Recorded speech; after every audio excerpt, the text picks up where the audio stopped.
On the one hand, it feels like this is our moment. And finally, so here we are, having arrived at the big plot twist, the great reveal. Jesus, whom the world killed, did not stay dead. So of course, we should get to talk about Easter morning as the moment everything wrong is made right, when death is defeated and life improves for every last one of us. But there is an other hand. And on the other hand, what we actually have to talk about, if we're going to look at the day of Jesus' resurrection, are 4 biblical accounts that are a lot less bold and victorious than we might be remembering. Somehow, a less clear and decisive victory was still victory enough to change the world. And that might be the most useful thing I have to say today, because it makes Easter more relatable to more of us.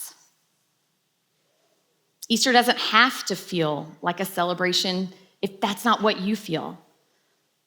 You don't need to be in the right headspace to receive it. You are not required by faith to put aside all your sorrows and all your fears for the future. You can come heavy into this day, and Easter will meet you where you are. It's for everybody, no matter how your body greets it. In fact, resurrection shows up in every gospel account of Jesus' life on the same day, at the same time, in pretty much the same way, just with a few different details. It's always this, though. Jesus' empty tomb is found by the women first, because they were the ones who had the idea to clean up and prepare his body for a proper burial. It's also consistent across all 4 accounts that no one who receives this good news on that first day could fully take it in. They're all pretty interesting accounts, and I think Luke is my favorite, and I'll tell you why after we read from Luke chapter 24. But on the first day of the week, at early dawn, they went into the tomb, taking the spices they had prepared. They found the stone rolled away from the tomb, but when they went in, they did not find a body. While they were perplexed about this, suddenly 2 men in dazzling clothes stood beside them. The women were terrified and bowed their faces to the ground, but the men said to them, "Why do you look for the living among the dead? He is not here, but has risen. Remember how he told you while he was still in Galilee that the Son of Man must be handed over to the hands of sinners and be crucified, and on the 3rd day rise again." Then they remembered his words, and returning from the tomb, they told all this to the 11 and to the rest. Now, it was Mary Magdalene, Joanna, Mary the mother of James, and the other women with them who told this to the apostles. But these words seemed to them an idle tale, and they, the male disciples, did not believe them. Were you remembering something a little more positive and encouraging as the Easter message than that? Recall that when Jesus first appears to a group of disciples later in this same day, they're hiding behind a locked door. The very first impressive thing the risen Jesus does is get into the room. It's just walk into the room when no one should have been able to do that. Then he shows them his hands marked by nails so that they might see and believe. The disciples were huddled together somewhere secretly because even after the message of resurrection had found them, they were still afraid. They felt deeply, deeply unsafe in their world, in the empire that they were a part of. If an innocent man could be put to death, what rights were left for the rest of them? Even with some early reports of something miraculous, they were scared to hope for a reversal. What if they dared hope and it was all still lost? What if all was still lost? All the signs around them said the world they'd only just discovered and tapped into was now gone with Jesus. In this state, the women's news struck them as idle tales, like made-up stories, like nonsense, as the Greek word translates. It's still deeply ironic that these men, known as the apostles of Christ, heard the very first post-Easter Christian sermon, firsthand accounts from women they knew well who had traveled with them for years: Mary Magdalene, Joanna, Mary, the mother of James, others, and they still didn't believe it, called it nonsense. Now, I think I could be mad about that. I think I might have the right to feel hurt on the women's behalf, and maybe I am, but my much bigger emotion here is just to be overcome with appreciation for these women. They were terrified by the appearance of two angels. One gospel says that they were trembling and bewildered. They bowed to the ground. We might even just say they collapsed. At the feet of the angels, on the dusty ground, they collapsed. They had to pull it together just to get up and leave that place. But they do. Just look at what these women do. Shocked and overwhelmed, still traumatized themselves, they find the capacity to take in something reality shifting. They can remember his words. And once they do, they feel like they must express them. So they told all this to the 11 and to the others. This is why Luke is my favorite.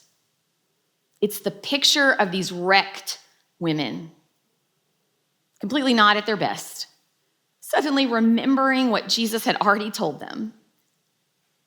I think about the strength it took to remember news that good when the days had been that bad. I think about how gutsy and how courageous those women must have been to believe in something they couldn't yet see, when their best evidence was the absence of something, a vision they couldn't explain, and some words that had never made sense anyway. That's all they got, you see. They didn't get Jesus in the flesh right away. They got a tomb with nothing in it, some shiny almost people that they couldn't quite figure out and were pretty afraid of, and then some words Jesus told them that had never completely made sense. To remember all the things they hadn't understood before and allow themselves to feel all the things happening in the moment, I think the horror must have still been there in them. But along with it, something that felt like a revelation. Maybe all is not lost. Maybe all is not lost. Those seem like words for the day. Even with no Jesus in sight yet, they were willing to testify to something different and counter to the worst reality they'd seen. More, to notice another kingdom come, another way to be, and love not trapped in a tomb, not put down, not put away, not held there, but love somewhere else on the move. They went to speak of those things.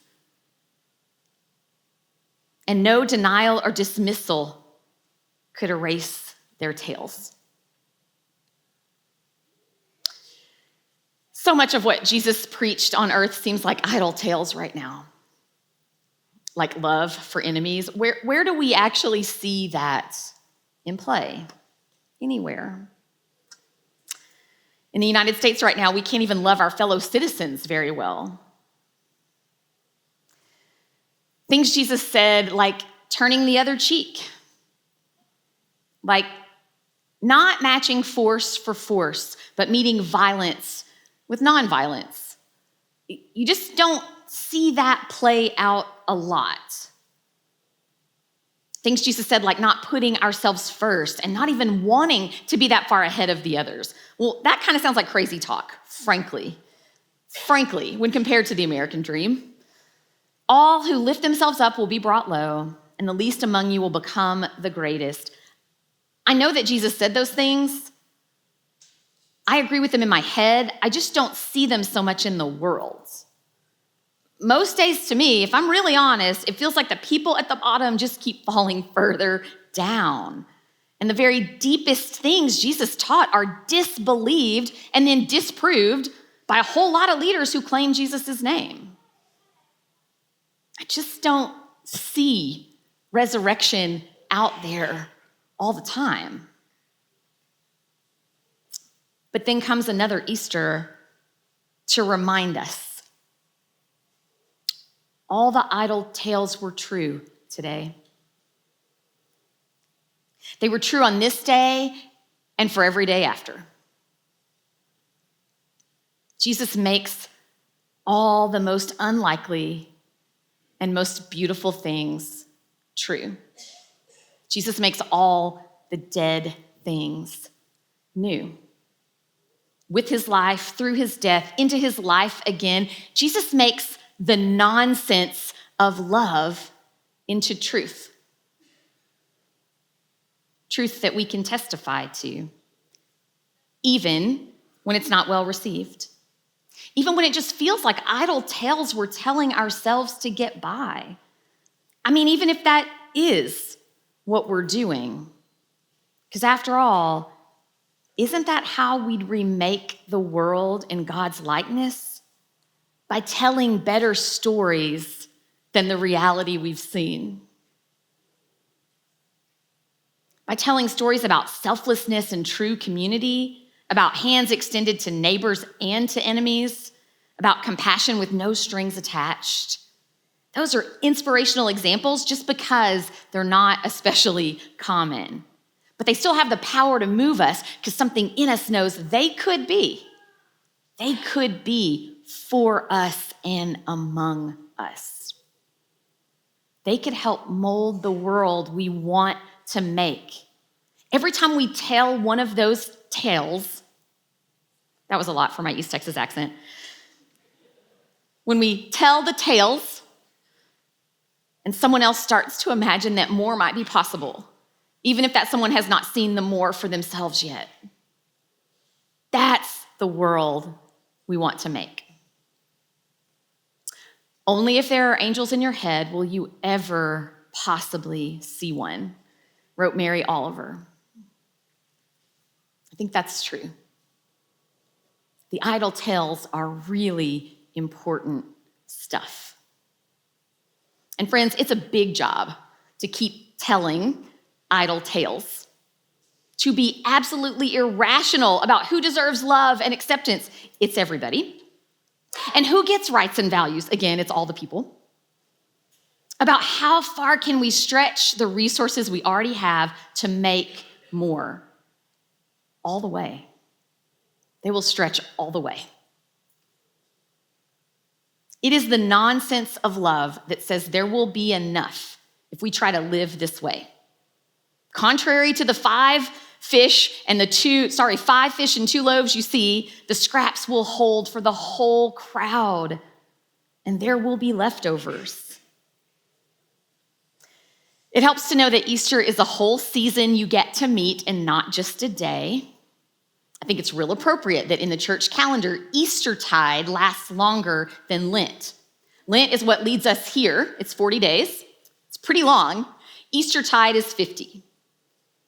Because it's going to take a while to take in this idea of resurrection. Once we've gotten here, we might as well stick around now for a while.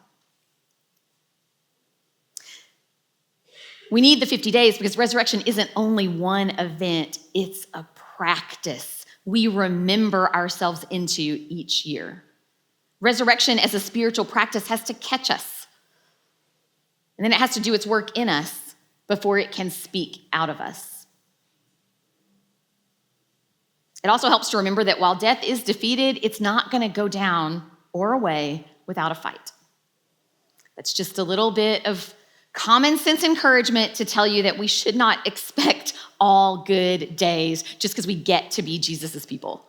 Just because we're resurrection people, there's really no special dispensation in that means it won't hurt. They won't all be good, and they shouldn't.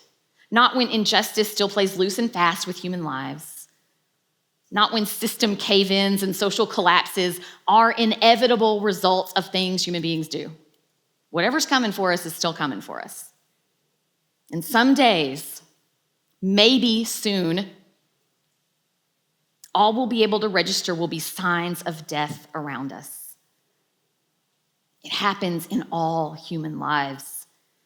We face a mess of instability and uncertainty so wide and vast, we will look around and it will seem like our whole landscape is a burial ground. Desolation with the only rise in it, a tomb. We will probably need to grieve the days sometimes. But slowly, and I think inevitably, it will dawn on us that if where we stand is a wasteland, and if the tomb in it is empty, then God is somewhere else. God is alive and on the move and not in the place we are.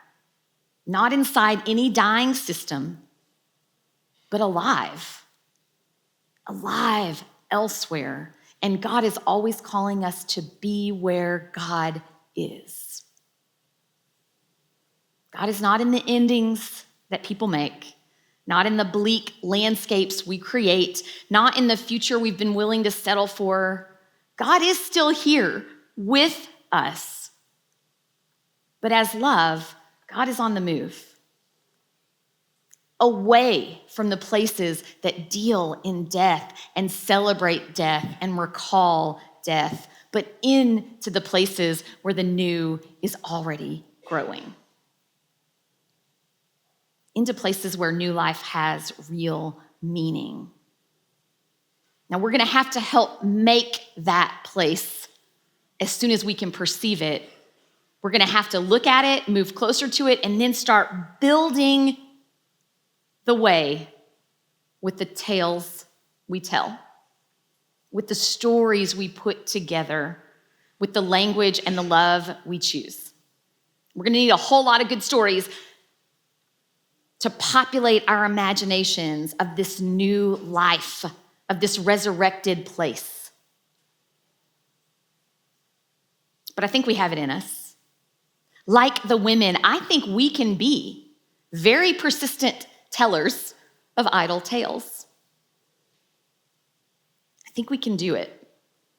And I believe our shared stories of the times we and other people do things in the way of Christ, well, they're going to be enough to change the very world.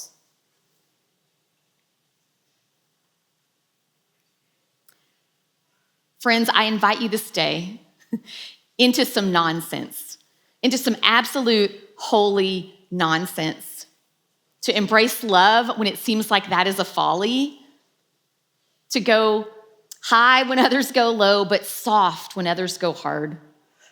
To be not what you see around you, but pursue something wholly different, a new way that will bring more life to you in this whole world. It will not be logical.